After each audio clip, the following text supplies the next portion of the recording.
এমচিডিৰ নিৰ্বাচনত ভাৰতীয় জনতা পাৰ্টিক আঁতৰ কৰি আম আদমি পাৰ্টিয়ে জয়লাভ কৰিলে। ইয়াৰ পিছতে মুখ্যমন্ত্ৰী অৰবিন্দ কেজৰিৱালে আজি নতুন পাৰিষদসকলৰ সৈতে বাৰ্তালাপ কৰে। কেজৰিৱালে কৈছে যে বিজেপিৰ তৰফৰ পৰা 10ৰ পৰা 50 লাখ টকা দি আম আদমি পাৰ্টিৰ পাৰিষদসকলক ক্ৰয় কৰাৰ চেষ্টা কৰিছে। কিন্তু তেওঁ কৈছে যে আপৰ পাৰিষদ বিক্ৰী নাযায় আৰু বিজেপিয়ে যেতিয়া তেওঁলোকক ফোন কৰিব সেই ফোন কল ৰেকৰ্ড কৰাৰ বাবেও কেজৰিৱালে আহ্বান কৰা পৰিলক্ষিত হৈছে। ये अब आप लोगों को खरीदने की कोशिश करेंगे। ऑलरेडी फ़ोन आने चालू हो गए हैं। कुछ लोगों के पास फ़ोन आए हैं, किसी को कह रहे हैं 10 लाख ले लो, किसी को कह रहे हैं 50 लाख ले लो, हमारे पक्ष में वोट डाल दो। मुझे पूरी उम्मीद है आप में से कोई नहीं बिकने वाला। एक एक आप में से हीरा है, मेरे को पूरी उम्मीद है। लेकिन इनको एक्सपोज करना भी ज़रूरी है। तो अपने अपने फ़ोन रिकॉर्डिंग पे लगा लो, जो भी फ़ोन आए रिकॉर्ड हो जाएगा। तो रिकॉर्डिंग पे लगा लो, रिकॉर्ड कर लेना, और अगर कोई आके मिले तो धीरे से अपना फ़ोन की रिकॉर्डिंग ऑन कर देना, चाहे ऑडियो रिकॉर्डिंग ही ऑन कर लेना। इनको रिकॉर्ड कर लो, इनको एक्सपोज करना। तेलंगाना का देखा था आप लोगों ने? तेलंगाना में किस तरह से ये एमएलए खरीदने गए थे, देखी थी आप लोगों ने? वो वीडियो आई थी, उसमें ये भी कह रहे थे दिल्ली के हमने 40 एमएलए खरीद लिए।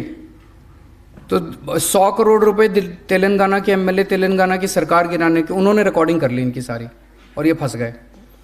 और इसमें सारे बड़े बड़े नेताओं के नाम ले रहे थे। तो अगर कोई भी आए आपके पास, सबकी रिकॉर्डिंग कर लो, और रिकॉर्डिंग करके इनको एक्सपोज करेंगे।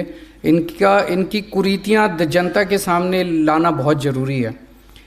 और अगर किसी के पास भी फ़ोन आए, कोई मिलने आए, तुरंत अपने कोऑर्डिनेटर को बता देना। अभी जो मनीष जी ने बताया, आतिशी, दुर्गेश, सौरभ, आदिल जो हैं, इनमें से जैसे ही आपके पास आपके एमएलएज भी हैं, अपने एमएलएज के भी संपर्क में रहना। और अगर कोई ज़रूरत पड़े तो इनको भी बता देना, अपने अपने एमएलए को बता देना या ऊपर बता देना, उनको ज़रूर बता देना, ताकि इसके ऊपर हम तुरंत एक्शन ले सकें। ইয়াৰ পিছত নিজৰ ভাষণত কেজৰিৱালে উল্লেখ কৰে টকা খোৱাৰ প্ৰসংগ। তেওঁ উল্লেখ কৰে যি মানুহে টকা খায় তেওঁ কাম কৰিব নোৱাৰে। ইয়াৰ পৰা আপৰ পাৰিষদসকলক আঁতৰি থকাৰ বাবেও আহ্বান কৰে অৰবিন্দ কেজৰিৱাল। जो आदमी पैसे खाता है ना, वो काम नहीं कर सकता। मैंने तो ये देखा है। एक बार ये लत होती है। मैं आपको एक छोटी सी कहानी सुनाता हूँ। मैं विपश्यना में जाता हूँ। विपश्यना में जब आदमी जाता है तो धीरे धीरे कई सारे उसके ऐब छूटते जाते हैं। तो मेरा एक इनकम टैक्स में मेरा एक दोस्त होता था, वो भी मेरे साथ विपश्यना में जाने लगा। तो वो सिगरेट पीता था, सिगरेट छूट गई। दारू पीता था, दारू छूट गई। वो इधर उधर लड़कीबाजी करता था, वो भी छूट गया। पैसे लेना नहीं छूट पाया उसका। छोड़ना चाहता था, छूटा नहीं। मैंने पूछा उससे, कहता है जब भी मेरे सामने कोई इनकम टैक्स पेयर आके बैठता है, एसएससी आके बैठता है, कहता है मेरा शरीर कांपने लग जाता है अपने आप, खुद ब खुद। वो लत लग गई थी उसको। इतनी गंदी लत है ये पैसे की, इतनी गंदी लत है, ये छूटती नहीं है, बड़ी मुश्किल से छूटती है। इस लत को मत लगा लेना, नहीं तो बर्बाद हो जाओगे। आप भी बर्बाद होगे, आपके बच्चे भी बर्बाद होंगे। ये सीबीआई ईडी वाले तो बाद में आएंगे, वो तो बर्बाद करेंगे ही करेंगे। जेल भी जाना पड़ेगा, सब कुछ बर्बाद, इज्जत भी जाएगी, सब कुछ खराब होएगा, लेकिन आप भी बर्बाद हो जाओगे। और दूसरी तरफ अगर आपने ईमानदारी से काम किया, आज मनीष सिसोदिया ने, हमने, सब लोगों ने ईमानदारी से काम किया है, तो इतने बड़े षड्यंत्र के बावजूद भी कोई हमको बेईमान नहीं मान रहा। कह रहे हैं जी ये ईमानदार लोग हैं जी। और अगर आपने पैसे लेने चालू कर दिए तो इज्जत भी जाएगी, सब कुछ जाएगा। फिर जनता आपके साथ, कोई आपके साथ खड़ा नहीं होगा। और आपके परिवार वालों को जो दुर्गति होती है, आप तो की तो होगी, परिवार वालों की जो दुर्गति होती है वो बहुत ज़्यादा होती है। और इसके काउंटर में अगर आपने ईमानदारी से काम किया तो उसका जो सुकून मिलता है, बहुत ज़्यादा सुकून मिलता है, बहुत ज़्यादा शांति मिलती है, जनता की इज्जत मिलती है, बहुत इज्जत मिलती है। आप बाहर निकलो, जनता इज्जत करती है। और आदमी ज़िंदगी में चाहता क्या है? आप जितने लोग यहाँ बैठे हो, कोई ऐसा नहीं है कि भाई किसी के घर खाने के लाले पड़े हों। भगवान ने आपको सबको ठीक ठाक दे रखा है। सब आप में से सब लोग इज्जत चाहते हैं कि मेरे को अब इज्जत और मिले, दुनिया की इज्जत मिले। वो इज्जत तभी मिलेगी जब आप ईमानदारी से काम करोगे और जनता का काम करोगे। तो पैसे ना ले लेना, बाकी 2-4 काम कम कर दो तो चलेगा, लेकिन कहीं ऐसा ना हो कि इस बार हम बीजेपी के भ्रष्टाचार के खिलाफ लड़े हैं, कहीं ऐसा ना हो जाए अगली बार बीजेपी हमारे भ्रष्टाचार के खिलाफ लड़े चुनाव। ये नहीं होना चाहिए। तो आप पे बहुत भरोसा है जनता ने भी भरोसा किया, आम आदमी पार्टी ने भी भरोसा किया, आपको टिकट दी, चुनाव जीते आप लोग। और जो आज तक हमने कमाया आम आदमी पार्टी ने, इसको और आगे बढ़ाना है, इसको और विश्वास को, आपका काम पूरे देश में फैलना चाहिए, ये हमारा मकसद है। নিজৰ ভাষণত তৃতীয়তে কেজৰিৱালে উল্লেখ কৰে যে আম আদমি পাৰ্টি বা অৰবিন্দ কেজৰিৱালে টকা ঘটা নাই, ইয়াৰ পৰিৱৰ্তে তেওঁলোকৰ নেতাসকলে সন্মান গোটাইছে। আপৰ পাৰিষদসকলেও যাতে ইয়াক গুৰুত্ব দিয়ে, নিজৰ সন্মান গ্ৰহাত যাতে গুৰুত্ব দিয়ে, তাৰ বাবে সাৱধান হৈ থকাৰ আহ্বান কৰিছে আজিৰ এই অনুষ্ঠানত। हम लोगों ने पिछले कुछ सालों में जो कमाया है, जो मेहनत की है, जनता उसको देख रही है। टीवी पे चलाते थे मनीष सिसोदिया सबसे बड़ा भ्रष्टाचारी, गली में हो रहा होता था कि बीजेपी वाले चोर हैं, गली में जनता कह रही होती थी बीजेपी वाले चोर हैं, लेंटर पे पैसा खाते हैं। मैंने देखा एक सोशल मीडिया पे किसी पत्रकार ने पूछा किसी से, कहता है जी वो मनीष सिसोदिया के खिलाफ ये आरोप लगे हैं, ये आरोप लगे, आपको क्या कहना है? वो बोला जी मेरे बच्चे का तो भविष्य बना दिया। ऐसा आदमी जो बच्चों के स्कूल अच्छे करता है वो कोई चोर थोड़ी हो सकता है। तो आप जनता को बेवकूफ़ समझते हो क्या? तो हमने जितने काम किए हैं अभी तक, और हमने अपने आचरण के जरिए जो जनता का दिल जीता है, वो ये लोग तोड़ नहीं पाए। अब इसे आगे ले जाने की जिम्मेदारी आपकी सबकी है। अगले 5 साल में कुछ ऐसा करना कि वो विश्वास और सुदृढ़ हो। ऐसा ना हो जाए कि 5 साल के बाद वो विश्वास जनता का कम हो जाए हमारे पर। विश्वास और ज़्यादा बढ़ना चाहिए, विश्वास कम नहीं होना चाहिए। जनता का प्यार, जनता की मोहब्बत हमारे प्रति और ज़्यादा अगले 5 साल में बढ़नी चाहिए, वो कम नहीं होनी चाहिए। सबसे ज़्यादा दुखी जनता भ्रष्टाचार से है एमसीडी में, बहुत ज़्यादा। हर लेंटर पे पैसे लेते हैं, हर काम के पैसे खाते हैं, बहुत ज़्यादा दुखी है जनता। आप सब लोगों से हाथ जोड़ के निवेदन है, आप सब मेरे से, बहुत सारे आप में से उम्र में छोटे भी हैं, कुछ बड़े भी हैं, तो कुछ छोटे भाई बहन हैं, कुछ बड़े भाई बहन हैं।